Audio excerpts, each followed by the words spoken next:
오늘 하나님께서 우리에게 주신 말씀은 호세아서 9장 1절부터 우리 9절까지의 말씀, 호세아서 9장 1절부터 9절까지의 말씀을 같이 한 목소리로 천천히 봉독하도록 하겠습니다.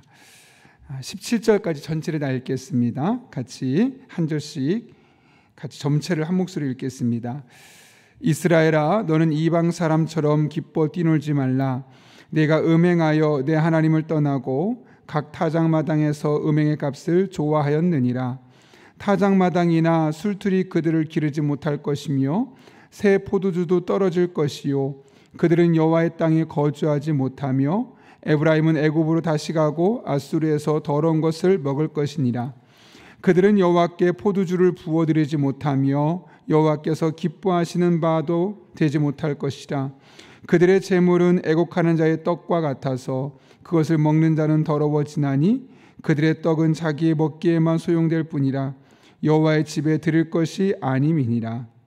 너희의 명절날과 여호와의 절기의 날에 무엇을 하였느냐?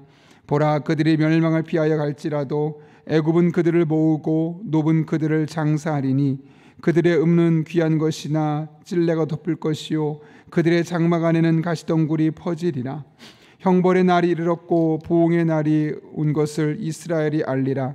선지자가 신에 감동하는 자가 미쳤나니 이는 내 죄악이 많고 내 원한이 큰 민이라. 에브라임은 나의 하나님과 함께한 파수꾼이며 선지자는 모든 길에 친 새 잡는 자의 그물과 같고 그의 하나님의 전에는 원한이 있도다. 그들은 기브아의 시대와 같이 심히 부패한지라. 여호와께서 그 악을 기억하시고 그 죄를 벌하시리라. 옛적에 내가 이스라엘을 만나기를 광야에서 포도를 만남같이 하였으며 너희 조상들을 보기를 무화과 나무에 처음 맺힌 첫 열매를 봄같이 하였거늘 그들이 바알볼에 가서 부끄러운 우상에게 몸을 들이므로 저희가 사랑하는 우상같이 가증하여졌도다. 에브라임의 영광이 새같이 날아가리니 해산하는 것이나 아이 베는 것이나 임신하는 것이 없으리라. 혹 그들의 자식을 기를지라도 내가 그 자식을 없이하여 한 사람도 남기지 아니할 것이라. 내가 그들을 떠나는 때에는 그들에게 화가 미치리로다. 내가 보건대 에브라임은 아름다운 곳에 심긴 두로와 같으나 그 자식들을 살인하는 자에게로 끌어내리로다. 여호와여, 그들에게 주소서. 무엇을 주시려 하나이까? 아이 베지 못하는 태와 젖없는 유방을 주시옵소서. 그들의 모든 악이 길갈에 있으므로 내가 거기에서 그들을 미워하였노라. 그들의 행위가 악함으로 내 집에서 그들을 쫓아내고 다시는 사랑하지 아니하리라. 그들의 지도자들은 다 반역한 자니라. 에브라임은 매를 맞아 그 뿌리가 말라 열매를 맺지 못하나니 비록 아이를 낳을지라도 내가 그 사랑하는 태의 열매를 죽이리라. 그들이 듣지 아니하므로 내 하나님이 그들을 버리시나니 그들이 여러 나라 가운데 떠도는 자가 되리라. 아멘.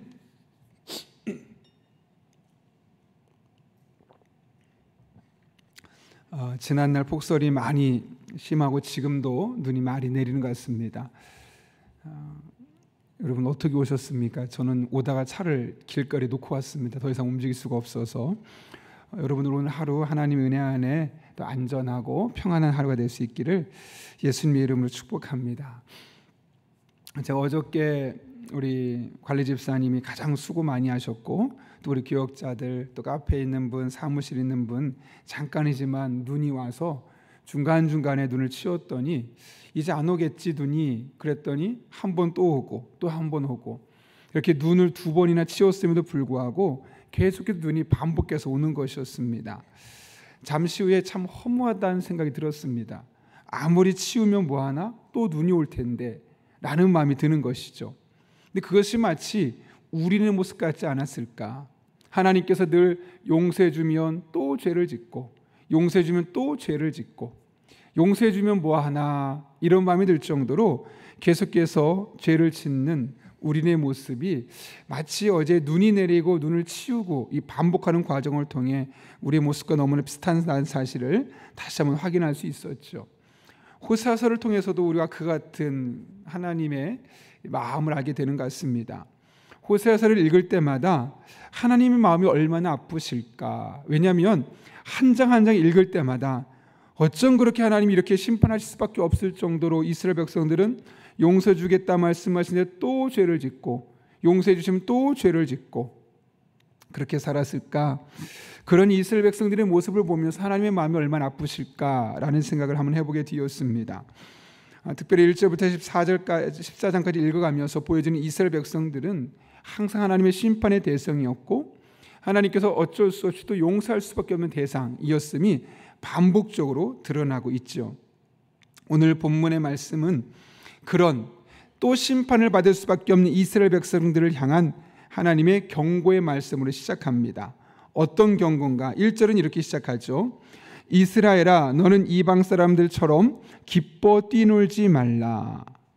여기 너는 이방 사람들처럼 기뻐 뛰놀지 말라라는 말을 보면 너는 기뻐해서는 안 돼. 감정을 늘 억제하고 절제해야 돼. 늘 우울한 감정을 갖고 있어야 되지 막 좋은 감정, 기쁜 감정을 절대 표현하면 안 돼 라는 말을 생각하면 안 됩니다. 여기서 중요한 것은 기뻐 뛰놀지 말라가 아니라 이방 사람처럼입니다. 너 왜 기뻐 뛰노는 건 상관이 없는데 왜 이방 사람처럼 기뻐 뛰놀고 있니? 이방 사람처럼 해서는 안 돼 라는 말씀이죠. 다른 말로 하면 지금 이스라엘 백성들이 이방 사람들의 삶의 형태를 닮아가고 있다는 거죠. 여러분, 이 세상 사람들이 살아갈 때 즐거워하는 포인트와 우리가 즐거워하는 포인트가 같을까요? 물론 같을 수도 있지만 다를 수도 있습니다. 또한 이 세상 사람들이 슬퍼하는 포인트와 우리가 슬퍼하는 포인트가 같을 수 있을까요? 같을 수도 있지만 다를 수도 있는 거죠. 이 세상 사람들은 좋은 일 있을 땐 즐겁고 웃고 기뻐하겠지만 힘든 일 있으면 술 마시지 않고 감당할 수 없어서 술을 마시거나 소리를 지르거나 노래를 부르거나 우울해하거나 좌절하거나 그렇게 끝입니다. 감정적인 처리가. 그러나 똑같은 상황 속에서 우리 그리스도인은 오히려 기뻐할 수 있고 감사할 수 있고 그렇게 은혜를 고백하며 찬송하며 나아갈 수 있기도 하는 것이죠. 그러니까 우리는 이 세상 사람들처럼 살지 않을 수 있는 그런 은혜가 주어진 사람들입니다. 그런데 이 당시 사람들은 그 당시에 이방인 사람들의 모습을 너무나 닮아가고 있었다는 겁니다. 하나님을 닮아가고 성경적인 가치관을 따라 살아가야 되는데 이방 사람들의 모습을 따라가고 그들의 물들어가고 정말 이 사람이 예수님 믿는 사람인지 그렇지 않은 사람인지 구분할 수 없을 만큼 너무나 똑같이 쌍둥이처럼 닮아 있었다는 겁니다. 신앙생활하는 모습에 있어서 하나님을 섬기는 모습에 있어서 이렇게 하나님처럼 닮아 있고 믿음이 좋은 사람을 닮아 있는 그런 쌍둥이 모습이랑 전혀 상관이 없는데 하나님과 상관없는 이방 사람들을 그렇게 닮아가고 있는 이스라엘 백성들의 모습을 이야기하고 있는 겁니다. 그들처럼 그들이 기뻐할 때 함께 기뻐하고 그들이 슬퍼할 때 함께 슬퍼하고 그들과 전혀 다름을 보여줄 수 없는 마치 하나님 없는 사람처럼 살아가고 있었던 이스라엘 백성들의 모습을 이 1절을 통해서 확인할 수 있죠. 그렇다면 왜 그랬을까? 왜 그들은 이방 사람들을 닮아갈 수밖에 없었을까? 그 이유가 1절 후반절에 이렇게 되어 있죠.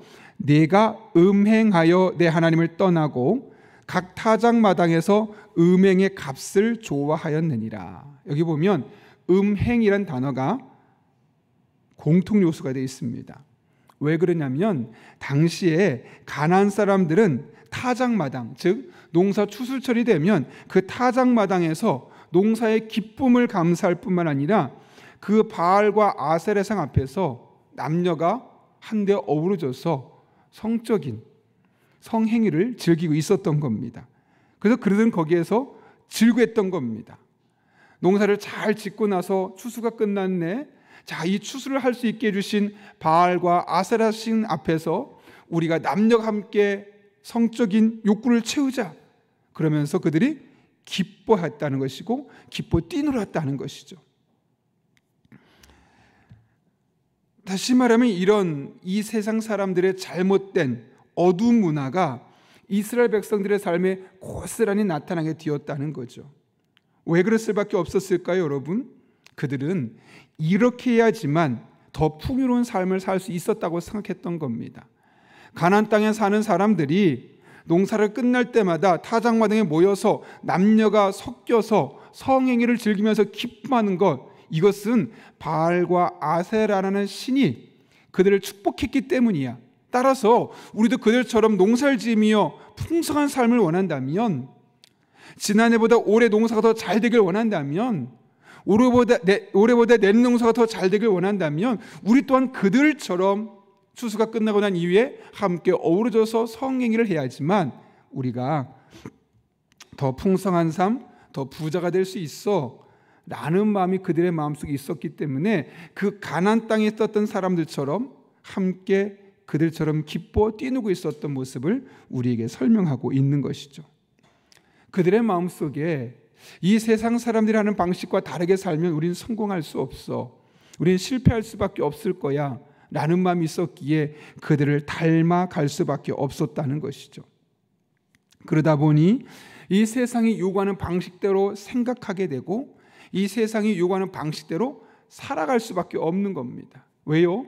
그게 그들이 보기에 가장 복된 길이고 그것이 성공으로 가는 지름길이라고 생각했기 때문에 그렇습니다. 그러나 그 결과는 매우 참혹했습니다. 2절과 3절 말씀 볼까요? 같이 읽겠습니다. 시작. 타작마당이나 술틀이 그들을 기르지 못할 것이며 새 포도주도 떨어질 것이요 그들은 여호와의 땅에 거주하지 못하며 에브라임은 애굽으로 다시 가고 아수르에서 더러운 것을 먹을 것이니라. 이게 무슨 말일까요? 타작마당에서 더 큰 추수를 위해서 그들을 흉내냈고 그들처럼 살려고 했는데, 그러면 잘 될 거라고 생각했는데 하나님 뭐라고 말씀하시냐면 타작마당이나 술틀이 너희를 풍성하게 그들을 길러주지 않을 것이다. 새 포도주도 떨어질 것이다. 새 포도주가 떨어진다는 얘기는 무엇일까요, 여러분? 늘 묵은 포도주를 먹을 수밖에 없을 만큼 포도주의 수확이 아예 없거나 너무 적다는 거예요. 해마다 올해도 새 포도주가 없네, 지난해 거 먹어야지, 그 다음 해가 뒤었습니다. 새 포도주를 따려고 하는데 포도가 다 떨어졌거나 농사가 안 된 겁니다. 그럼 어떻게 할까요? 또 묵은 포도주를 먹는 겁니다. 아니, 가나안 땅 사람들처럼 하면은 포도 농사도 잘 될 것 같았고 타작마당에 모든 거 내가 원하는 대로 쌀도 다 잘 될 줄 알았는데 안 된다는 거예요. 이방 사람들의 삶의 모습과 행동을 따라간다고 잘 될 수 없다는 것을 말씀하고 있는 거죠. 심지어 4절과 5절은 이렇게까지 말하는데요. 같이 한번 읽어볼까요? 그들은 여호와께 포도주를 부어드리지 못하며 여호와께서 기뻐하시는 바도 되지 못할 것이라. 그들의 재물은 애곡하는 자의 떡과 같아서 그것을 먹는 자는 더러워지나니 그들의 떡은 자기의 먹기에만 소용될 뿐이라 여호와의 집에 드릴 것이 아님이니라. 너희는 명절날과 여호와의 절기의 날에 무엇을 하겠느냐. 이게 무슨 말일까요, 여러분? 예배 생활, 신앙생활 자체도 완전히 무너져서 이제는 그들이 심판을 받을 수밖에 없을 만큼 철저하게 넘어질 것을 말씀하고 있는 겁니다. 아니, 이 세상 사람들처럼 생각하고 그들처럼 살아가면 다 잘 될 줄 알았는데, 그들처럼 잘 먹고 잘 살 줄 알았는데 하나님은 아니라는 거예요. 모든 노력이 숲으로 돌아갈 것이고, 심지어 하나님과의 관계, 이 예배를 무너지기 시작하면서 하나님과의 관계도 문제가 생길 것을 말씀하고 있는 것이죠. 그렇게 해서 이어지는 9장 이하의 말씀 보게 되면 결국 심판을 초래하게 될 것임을 하나님께서 우리에게 보여주고 있는 겁니다. 여러분, 세상의 방식을 따라가면, 세상 사람들이 말하는 대로 살면 성공할 것처럼 보이고 현재보다 모든 것이 나아질 것처럼 보입니다. 실제로 그들의 삶은 그렇게 되기도 합니다. 그래서 그 방식을 따르지 않으면 나는 실패자가 될 것 같고 낙오자가 됐고, 그런 나만 시대에 뒤떨어진 바보처럼 보일 수 있습니다. 그러나 하나님 오늘 뭐라고 말씀하십니까? 그렇지 않다는 거예요. 그들을 따라가면 따라갈수록 당장은 좋아 보이지만 결국 모든 수고와 노력이 수포가 될 것이고, 하나님과의 관계도 점점 멀어지면서 결국은 하나님의 심판이 초래될 것임을 말씀하고 있는 것이죠. 진정한 복은, 진정한 성공은, 진정한 삶의 은혜는 하나님 안에서 이루어지는 것이지 이 세상 사람들의 삶의 모습을 따라간다고, 그들과 생각하는 방식을 똑같이 한다고, 그들과 똑같은 행동을 하게 된다고 우리에게 주어지는 것이 아니죠. 사실 저는 개인적으로 여호사밧이라는 이 구약 성경의 왕들이 여러 명 있지 않습니까? 그 중에 여호사밧이라는 왕을 참 좋아합니다. 그는 아버지 아사의 뒤를 이어서 왕이 되었죠. 문제는 그가 평상시에 왕 후보로서 계속해서 훈련을 받았다면 아버지 뒤를 이어서 왕이 됐을 때 아무런 문제가 없었을 겁니다. 그런데 아버지가 전쟁터에 나갔다가 갑작스럽게 세상을 떠나게 되어서 10대 젊은 나이에 아버지 뒤를 이어서 왕이 될 수밖에 없었습니다. 갑작스럽게 준비되지 않은 상태에서 그가 할 수 있는 방법이 무엇일까요, 여러분? 신하들의 의견을 참고한다든가, 주변의 많은 나라들의 왕으로서 어떤 일을 해야 될 것인가, 아니면 우리나라 같은 경우는 조선 왕조실록 같은 역사책을 보면서 어떤 결정을 내릴 것인가, 많은 고민이 될 수 있었을 겁니다. 아니 어쩌면 큰 스트레스가 그를 지배했을 수도 있습니다. 그런데 그가 그때 어떻게 했습니까? 역대하 17장 3절부터 4절 5절 말씀 보게 되면 하나님께서 그런 여호사밧과 함께 하셨다 그래요. 도대체 그 여호사밧과 하나님이 함께 하신 이유가 무엇 때문일까 보게 되면 3절에 다윗의 처음 길로 행했다 그래요. 여러분, 다윗의 삶을 보면 초기가 있고 중기가 있고 말기가 있어요. 말기는 우리가 알고 있는 것처럼 참 보잘것없고, 중기는 부귀 강병해지는 시기였고, 초기는 뭐였냐면 하나님 앞에 정말 신실했던, 하나님밖에 없습니다. 정말 시편의 많은 부분이 그때 써졌죠. 그만큼 하나님 앞에 신실했고 하나님과 동행하려고 몸부림쳤던 다윗의 모습입니다. 그런데 여호사밧이 어떻게 하려고 했다고요? 다윗을 보면서 가장 돈 많고 가장 부귀강병하고 가장 이름이 알려졌을 때의 모습을 본받으라기보다는 처음에 순수하게 하나님만 바라보고 하나님만 찬양하고 하나님밖에 없습니다. 그때를 본받으려 했다는 거예요.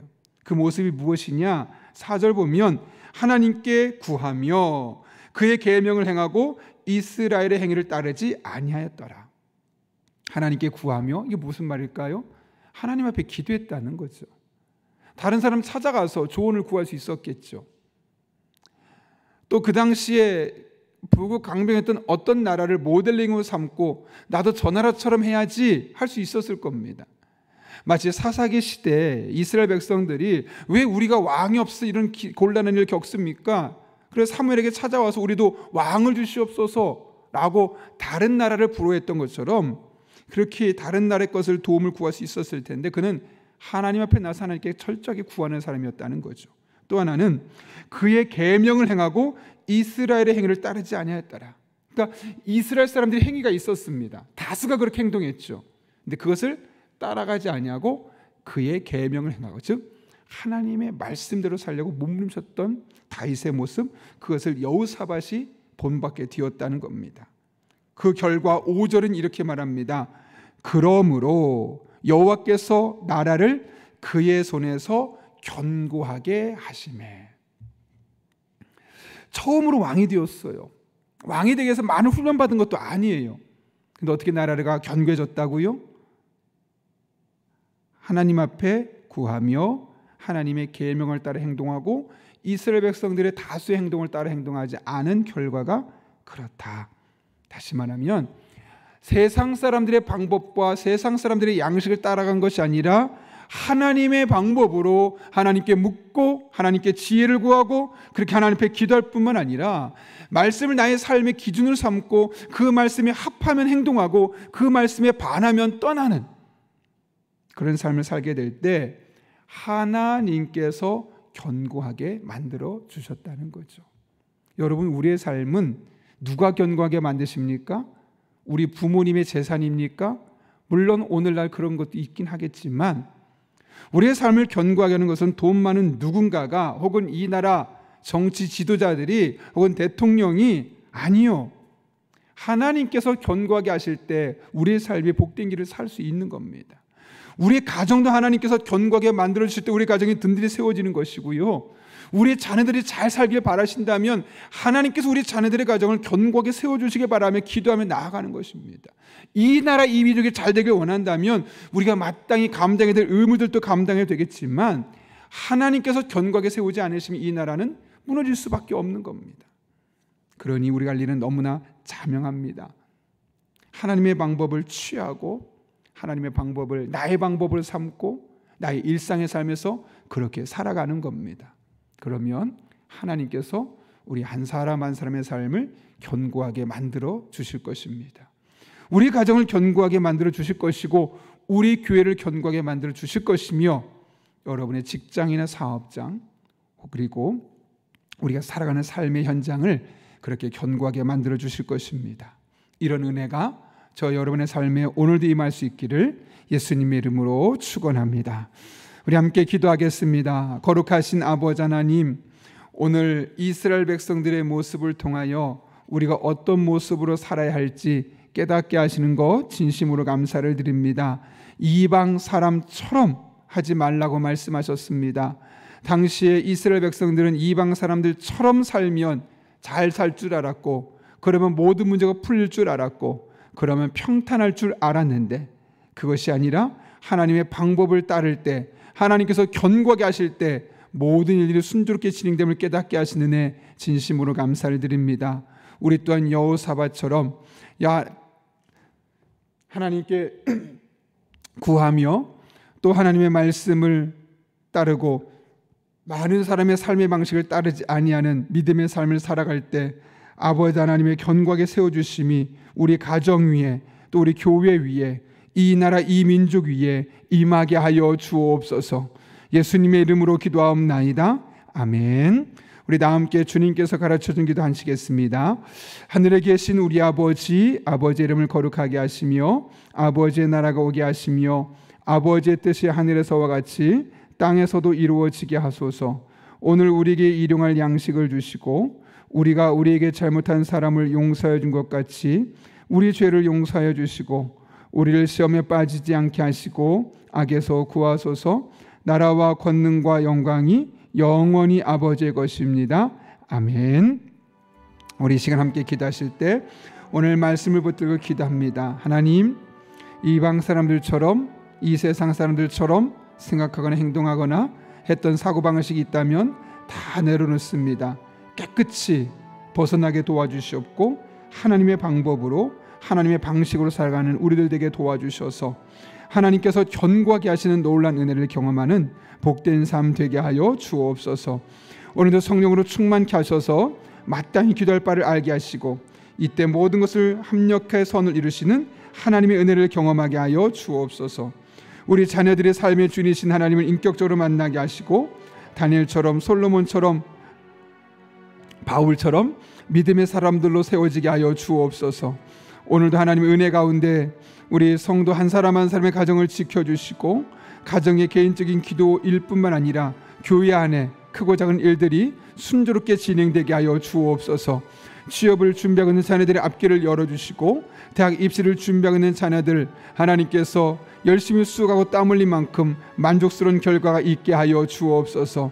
이 나라의 정치, 경제, 외교, 군사, 교육, 문화 등 여러 가지 측면에 어려운 일들이 있습니다. 좋은 정책을 낼 수 있도록 지혜를 주시고 우리의 기도가 필요한 분들에서 이 시간 함께 기도할 때 몸이 아픈 사람들 주님께서 치료하는 광선으로 깨끗하게 치료하여 주시고 삶에 꼬여있는 사람들 그 꼬여있는 문제들을 하나님께서 온전히 풀어주셔서 하나님 앞에 감사의 고백으로 이 한 주도 살아갈 수 있게 하여 주옵소서. 이런 기도 제목 가지고 우리 하나님 앞에 간절한 마음으로 함께 기도하겠습니다. 거룩하신 아버지 하나님, 오늘도 불러주신 내 감사합니다. 하나님을 바라보며 찬양하며 의지하며 나아갑니다. 무엇보다 눈이 많이 늘었습니다. 우리 성도들의 가정을 지켜주시고 아버지 안에 안전하게 하여 주셔서 사고 나지 않게 하시고 다치지 않게 하시고 이 어려운 시기를 잘 이겨낼 수 있도록 아버지 하나님 은혜로 함께하여 주옵소서. 날이 많이 추워지고 있습니다. 하나님 우리 성도들의 오가는 발걸음을 안전하게 지켜주시고 먹고 마시는 모든 음식이 양하게 되게 도와주시고 그렇게 우리들의 삶을 새롭게 하신 하나님 만나는 복된 성도님들이 되게 하여 주옵소서.